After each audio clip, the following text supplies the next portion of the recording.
Iran के supreme leader Ayatollah Khamenei को assassinate कर दिया गया है। डोनाल्ड ट्रंप ने और नेतन्याहू ने यह दावा किया था उनकी असैसिनेशन का कि उन्हें शहीद कर दिया गया है, लेकिन कोई तस्दीक या तरदीद ईरान से नहीं आ रही थी। लेकिन बिलाखिर अभी तस्दीक आ गई है और ईरान की न्यूज़ एजेंसी ने भी कह दिया, वहाँ के अब ऑफिशियल्स भी बता रहे हैं कि आयतुल्लाह खामनेई जो है वो शहीद हो गए हैं अमेरिका और इसराइल के हमले में। लगभग 3 दहाइयों से ज़्यादा हो गया इनको हदफ बनाने की कोशिश की जा रही थी। ये टारगेट थे अपने मुल्क के दुश्मनों के और हमेशा ये हमलों से बचते चले आ रहे थे।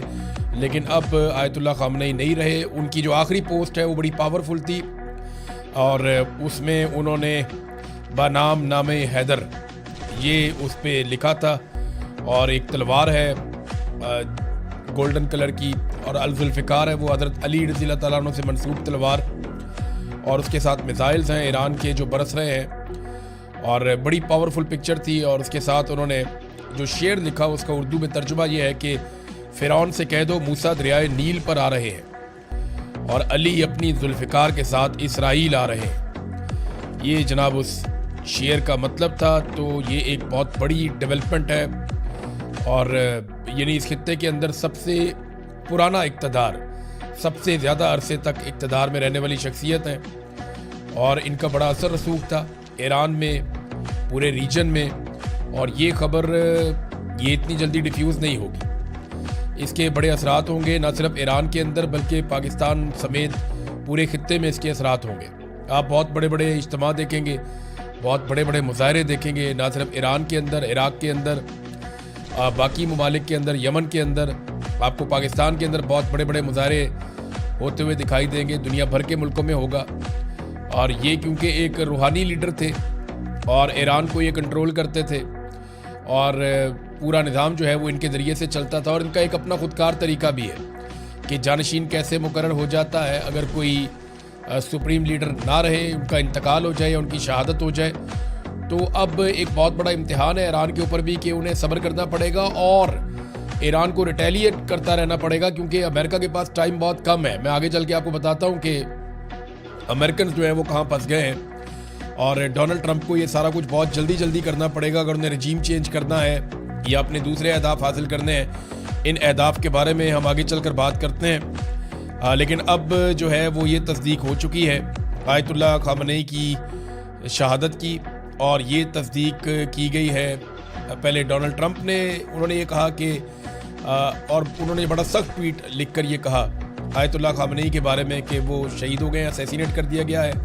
और उसके बाद नेतन्याहू ने भी एक ट्वीट के अंदर कहा और बाकी लोगों ने भी कहा। तो पाकिस्तान के मीडिया पे नेतन्याहू को तो दिखाया जा रहा है, इमरान खान साहब को नहीं दिखाया जा सकता। ये प्रॉब्लम तो हमारे चलते रहेंगे। ईरान के ऊपर ताबड़तोड़ हमले किए गए हैं अमेरिका की जानिब से और इसराइल की जानिब से और लगातार ईरान के शहरों के ऊपर आग बरस रही है। चाहे पाकिस्तान का मीडिया है चाहे इंटरनेशनल मीडिया है, वो ज़्यादातर ये दिखा रहे हैं कि ईरान जो मिसाइल दाग रहा है वो कितना नुकसान पहुंचा रहे हैं और कहां कहां पे नुकसान कर रहे हैं, जबकि ईरान के अंदर जो हो रहा है उसे बहुत कम रिपोर्ट किया जा रहा है। यानी ज़्यादा मिसाइल और तबाही ईरान के अंदर हुई है, ज़्यादा एयर स्ट्राइक्स जो है वो ईरान के ऊपर हुई हैं। ईरान के पास तो एयरफोर्स भी नहीं है, तो बहुत बड़े पैमाने पर ईरान के ऊपर अटैक्स हुए हैं, लेकिन वो अटैक उस तरह से रिपोर्ट नहीं हुए। और ऐसा लगता है कि पाकिस्तानी मीडिया हो या आलमी मीडिया हो, उन्हें इसराइल से ज़्यादा खबरें मिल रही हैं और बाकी ममालिक से ज़्यादा खबरें मिल रही हैं और ईरान में उनकी खबरों के लिए सोर्सेज बहुत कम है, वहाँ से उन्हें खबरें नहीं मिल रही। ईरान में बड़े अफसोसनाक वाक़यात हुए, उनमें एक बहुत बड़ा वाक़या जो है बच्चियों के स्कूल के ऊपर जो एक हमला हुआ बड़ा खौफनाक, उसमें अब तक की इतला के मुताबिक कुछ आदादोशुमार ये बता रहे हैं कि 100 से ज़्यादा बच्चियाँ शहीद हो गई हैं। कुछ ये कह रहे हैं कि 86 बच्चियाँ शहीद हुई हैं, कुछ 50 के करीब बता रहे हैं। लेकिन ये बहुत बड़ा और हौलनाक वाक़या है और बड़ा अफसोसनाक वाक़या है और ये इसका जो इल्ज़ाम है वो अमेरिका और इसराइल के ऊपर आता है। डोनाल्ड ट्रंप ने और नेतन्याहू ने मिलकर ये अटैक किया है। ईरान ने बड़ी तेज़ी से हमले किए हैं बहुत सारी जगहों पे। यूएई और बहरीन के अंदर ज़्यादा अटैक किए गए हैं, सऊदी अरब में भी हुआ, उर्दन में भी हुआ, कतर में भी हुआ। इन जगहों पे जो अमरीकी अड्डे हैं वहाँ पे अटैक किया गया ईरान की जानिब से और काफ़ी मिसाइल दागे गए।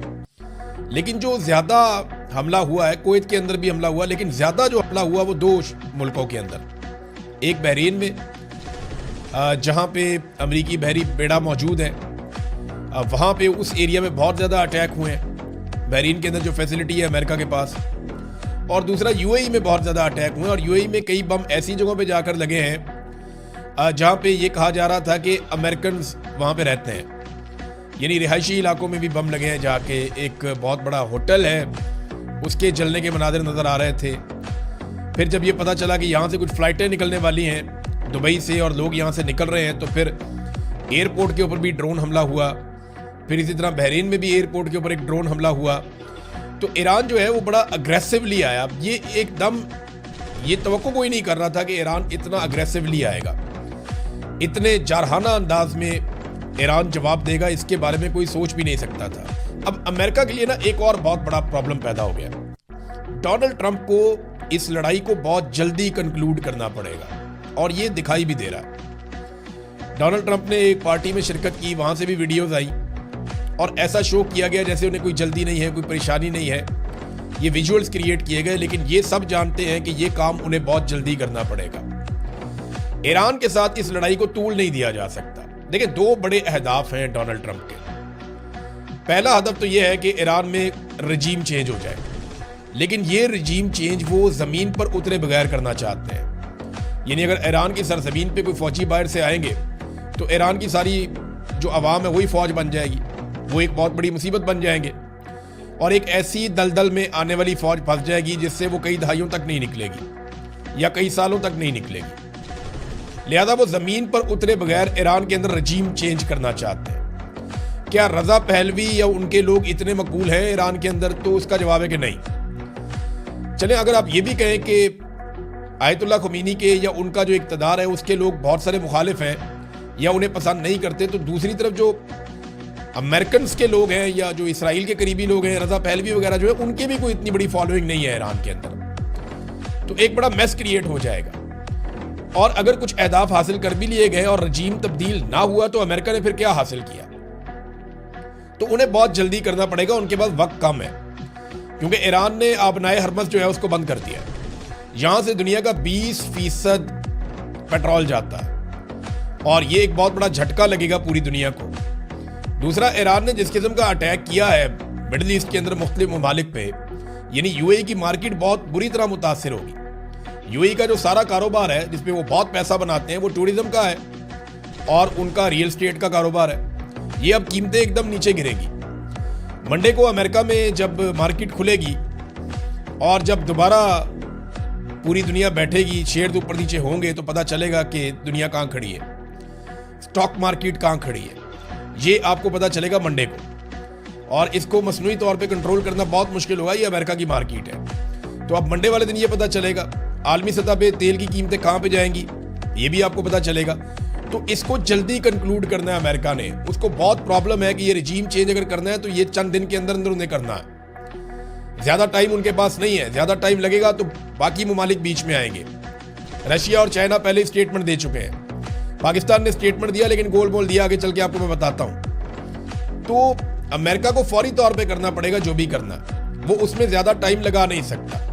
तो उनको जल्दी अपने अहदाफ हासिल करने, और वो दिखाई नहीं दे रहा। ईरान को सिर्फ सब्र करना है और रिटेलिएट करते रहना है। अगर ईरान ये टाइम गुजार गया और दोबारा मुज़ाकरात की टेबल पे बैठ गए तो फिर ईरान की पोजीशन कुछ और हो, वैसी नहीं होगी जैसी इस वक्त। इनकी पोजीशन फिर बदल जाएगी, क्योंकि जंग के बाद जो है सूरत-ए-हाल कुछ और होती है। फिर बहुत सारे और फरीकैन भी बीच में बैठ जाते हैं, तो ईरान एक विक्टिम के तौर पे भी सामने आ सकता है। दूसरा हदफ जो अमेरिका का है वो ईरान की दिफाई सलाहियत, खास तौर पे जो उनकी मिसाइल की सलाहियत है उसको ख़त्म करना। अब चाहे वो किसी भी तरीके से करें, उनको तबाह करें, ईरान के साथ मुज़ाकरात करके करें या कुछ भी करके करें, उन्हें यह ख़त्म करना है। अब ये अहदाफ कैसे हासिल किए जा सकते हैं? ईरान अब कभी भी अपने हथियारों को नहीं छोड़ेगा, क्योंकि यही उसकी लाइफ लाइन है। ईरान को यह समझ आ गई है कि अगर ये मिसाइल भी उसके पास ना होते तो वो किसी को भी जवाब ना दे सकता। तो खित्ते के ममालिक के लिए भी अच्छी खबर नहीं है, पूरे खित्ते को आग के अंदर झोंक दिया गया है, और ना ही ईरान के लिए अच्छी खबर है। और अमेरिका को ये जो कुछ भी करना है वो बहुत तेजी से और जल्दी जल्दी करना पड़ेगा।